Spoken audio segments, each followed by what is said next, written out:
Hello guys, welcome back to our another video. तो आज का ये जो वीडियो है, हम इस वीडियो में ये चीज़ डिस्कस करने वाले हैं कि आप अगर यूक्रेन में एडमिशन लेने के लिए अप्लाई कर रहे हैं तो वो किस तरह से, मतलब फ़र्स्ट स्टेज जो है वो आपका किस तरह से होगा। मतलब जो कि सबसे पहली बात होती है वो होती है यूनिवर्सिटी से इनविटेशन निकलवाना। तो वो इनविटेशन किस तरह से निकलेगा कि वो एजेंट के थ्रू निकलेगा या आप जो है वो ख़ुद अप्लाई करके ऑनलाइन वो निकलवा सकते हो या नहीं निकलवा सकते हो। इसके बारे में काफ़ी सारी चीज़ें हैं इसके रिलेटेड, क्योंकि यूक्रेन का जो अक्सर काम होता है एडमिशन का वो डन बेस पे होता है। जो वीज़ा लगता है उसके बाद यहाँ पर जो एयरपोर्ट क्लियरेंस की प्रॉब्लम होती है, तो अगर आपका प्रोसेस जो है वो शुरू से एक बंदा करवा रहा हो एक अच्छे तरीके से, तो आपका वो जो है सब कुछ ठीक हो जाता है। लेकिन अगर कुछ इसमें ऊंच नीच हो जाती है तो काफ़ी सारे लड़कों को फिर परेशानी होती है, जैसा कि वीज़ा रिफ्यूज़ हो जाता है या फिर वीज़ा लग भी जाता है तो यहाँ पर एयरपोर्ट पर बहुत ही ज़्यादा मसला होता है, जिसकी वजह से मतलब टिकट के पैसे भी वेस्ट होते हैं, वीज़ा के पैसे भी वेस्ट होते हैं। तो काफ़ी सारा मतलब ये कन्फ्यूजन हो जाता है और यहाँ पर जो है वो परेशान हो के एयरपोर्ट पर यहाँ पर और बहुत सारा नुकसान हो जाता है उनका और वापस चले जाते हैं वो। तो इस वजह से इस वीडियो में हम ये जो मेन चीज़ है वो डिस्कस करेंगे कि आपको किस तरह से इनविटेशन निकलवाना है और कौन सी यूनिवर्सिटी है, और जो है मतलब आपका जो एडमिशन का प्रोसेस है वो एक्चुअल किस तरह से होना चाहिए, तो जो है आपको आगे जाके उस चीज़ की परेशानी ना हो। हाँ, तो सबसे पहले ये चीज़ आती है, देखिए हमने पिछले वीडियोस में बताया है कि एजेंट तो एक मतलब हाँ। अगर आप किसी एजेंट को हायर करते हो तो आपके लिए आसानी हो जाती है, पर कुछ जो चीज़ें हैं वो आप खुद कर सकते हो और आप जो है ना अपने पैसे बचा सकते हो। तो इनविटेशन जो है सिर्फ इनविटेशन है और कुछ और चीज़ें हैं जो आप खुद कर सकते हो और अपने जो है ना मतलब कि 200, 300, 400 या $600 तक आप अपने पैसे बचा सकते हो। तो सबसे जो पहला चीज़ आता है जिससे आप पैसे बचा सकते हो वो इनविटेशन है।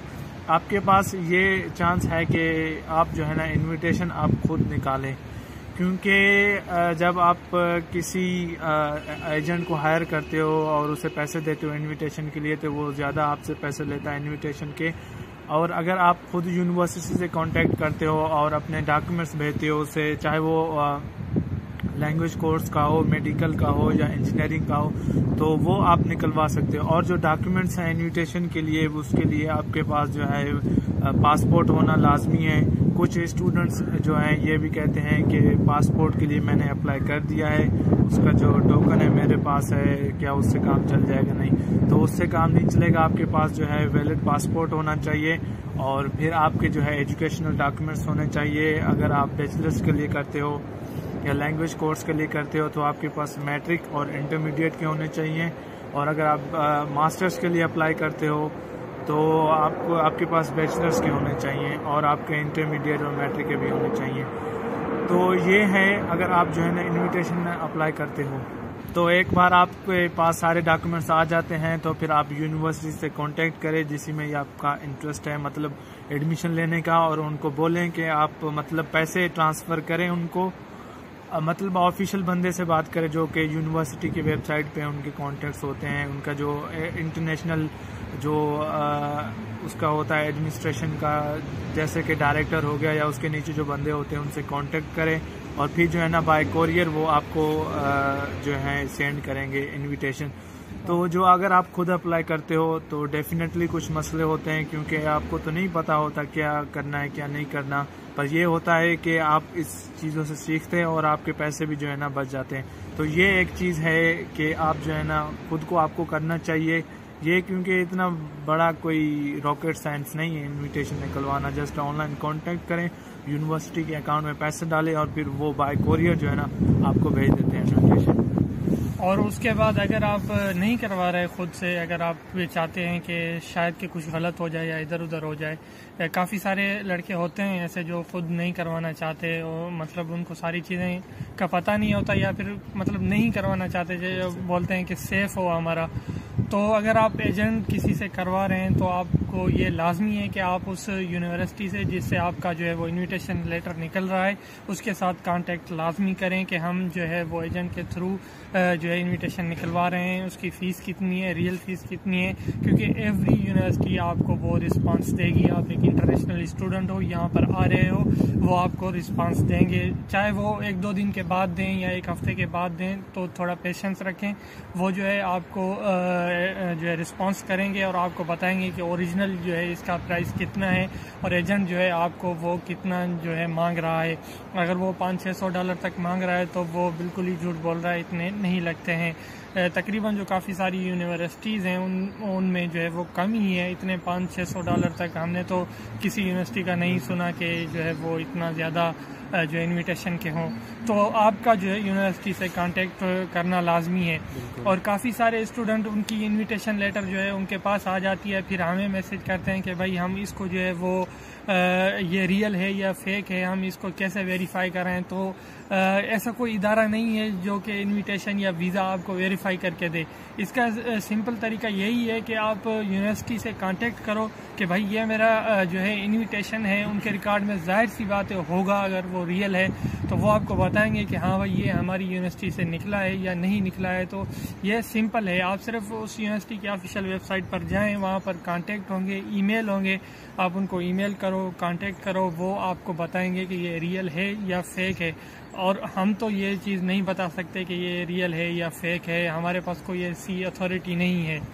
तो इनविटेशन जो निकलवाना होता है वो कोई रॉकेट साइंस नहीं है। हम ये वीडियो इसलिए बना रहे हैं क्योंकि जैसे कि मेरे फैमिली से मेरा कोई रिलेटिव आ रहा है तो उसके लिए हमने जो इनविटेशन निकलवाई थी, मैं आपको दिखाता हूँ। तो ये कोई रॉकेट साइंस नहीं है, जस्ट आप जो है अपने डॉक्यूमेंट्स उनको दे दें, फिर जो है ना आपको इजीली वो देते हैं। बाकी ये जो इनविटेशन है वो हमको जो है अभी कोरियर करना है घर पे। तो वैसे हम एजेंट नहीं है, हम ना ही जो है इनविटेशन निकलवा के देते हैं। ये जस्ट हमने निकलवाया था क्योंकि हमारा जो है कोई फैमिली मेंबर आ रहा है, स्टूडेंट आ रहा है, इसलिए। बाकी बहुत से स्टूडेंट्स हमको फोर्स करते हैं कि आप जो है ना हमारा केस हैंडल करें, सारी चीज़ें करें, तो वो कांटेक्ट करते हैं मिडिल ऑफ द प्रोसेस। तो हम तो उस चीज़ में बिल्कुल हेल्प नहीं कर सकते क्योंकि आपका जो एजेंट होता है वो जो है ना केस हैंडल कर रहा होता है। बाकी इनविटेशन का है वो आप खुद कर सकते हो, बाकी हम जो है काम नहीं करवाते। हमने जो कि ऑनेस्टली कह दें कि 1-2 करवाए हैं, वो भी इन केस के स्टूडेंट जो है हमें फोर्स करते हैं कि भाई आपको करवाओ, आप करवाओ, वरना हम इन चीज़ों को डील नहीं करते। हम जस्ट ये हैं कि जो भी यहाँ पे चीज़ें हो रही हैं ऑनेस्टली, जो स्टूडेंट्स आने वाले होते हैं या जो इधर रह रहे हैं, तो उनके लिए ये वीडियोस बनाते हैं। हाँ, और काफ़ी सारे स्टूडेंट हमें ये भी कहते हैं कि आप कोई जो है हमें रिलायबल जो है वो बंदा दें, एजेंट दें। भाई हाँ, हमारा ना ही किसी एजेंट के साथ कांटेक्ट है और ना ही हम किसी का कांटेक्ट दे सकते हैं। क्या है कि कल को अगर वो आपके साथ कोई ऊंच नीच करता है तो इस चीज़ की जिम्मेदारी हमारी आ जाएगी कि हमने आपको बोला था। तो इस वजह से हम जो है वो किसी का भी आपको कांटेक्ट नंबर नहीं देते हैं। कोई भी एजेंट है या कोई भी है या जिसके थ्रू हम आए थे उसने जो है हमारे साथ जो है अच्छा चला था, हो सकता है आपके जो है वो पैसे खा जाए या इधर उधर कर जाए, उसका कोई बिलीव नहीं कर सकते हम। तो हमारे पास कोई ऐसा बंदा नहीं है जो कि आपका जो है वो काम करवा सके। हाँ, कोई जो है वो स्टूडेंट ज़्यादा इंसिस्ट करते हैं तो उनका किसी सूरत हाल में हम 1-2 के निकलवाए हैं और हो सकता है निकलवा भी दें। और उसके बाद जो इनविटेशन के बाद का प्रोसेस है, हमने पिछली भी काफ़ी सारी वीडियोस में बताया है, लेकिन आज जो है वो थोड़ा आपको बता देंगे लास्ट में। तो ये है कि आपका जो वीज़ा प्रोसेस है और जो इमिग्रेशन क्लियरेंस है वो आपका जो है एजेंट करवाएगा, क्योंकि विदाउट एजेंट और विदाउट डन बेस वीज़ा रिफ्यूज़ ही होता है। अक्सर ज़रूर 90% जो है वो रिफ्यूज़ होता है और इमिग्रेशन भी क्लियर नहीं होती, वो 90% जो स्टूडेंट को वापस भेज देते हैं। तो आपका एक बंदा होना चाहिए जो आपको जो है वीज़ा डन बेस पर लगवा के दे, कि रिलायबल जो है वो बंदा होना चाहिए और इमिग्रेशन जो है वो भी आपकी क्लियर करवाए, वह आपको जाके वहाँ पर पिक करे। जो भी हमने पिछली वीडियोस में प्रोसेस बताया है उस प्रोसेस के हिसाब से आपको जो है वो इमिग्रेशन से या एयरपोर्ट से वो बाहर लेके आए। एक दफ़ा आप बाहर आ गए यूक्रेन में तो आपको उस एजेंट की कोई भी ज़रूरत नहीं है। उसका सिर्फ यहीं तक काम होता है कि आपको वो इमिग्रेशन क्लियर करवाए।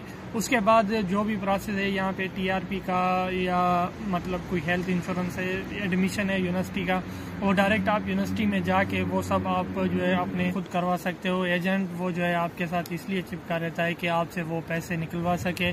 वो ये बोलता है कि हेल्थ इंश्योरेंस का $500 दे दो, मुझे इस चीज़ का $500 दे दो। डॉलर्स में यहाँ पर कुछ नहीं चलता, ग्राम्स में चलता है सब कुछ यहाँ पर। तो आप जो है खुद करवा सकते हो। यूनिवर्सिटी के पास जाओ और बोलो कि मुझे एजेंट की कोई ज़रूरत नहीं है, मैं सारा प्रोसेस जो है वो खुद कर रहा हूँ। तो वो आपको सारी चीज़ें एक्सप्लेन करेंगे, डॉक्यूमेंट वो आपको प्रिपेयर करके देंगे कि आप ये डॉक्यूमेंट लेके जाओ इमिग्रेशन ऑफिस और अपना जो है वो TRC जो है वो खुद जाके बनवा लो। एजेंट की कोई भी ज़रूरत नहीं पड़ती है। हाँ, तो आज की वीडियो में यही चीज़ें थी। बाकी अगर आपका कोई क्वेश्चन है तो आप जो है वो फेसबुक पेज पे हमारे साथ कांटेक्ट कर सकते हो। हम जो है पेज का लिंक हर वीडियो के डिस्क्रिप्शन में जो है ना दे देते हैं कि आप जो है वो यूट्यूब का जो ये वीडियो है उसके नीचे भी कमेंट कर सकते हैं और हम जो है एज सून एज पॉसिबल आपको जवाब देंगे। तो चलो मिलते हैं एक अगली video. Rage on that beat, going crazy.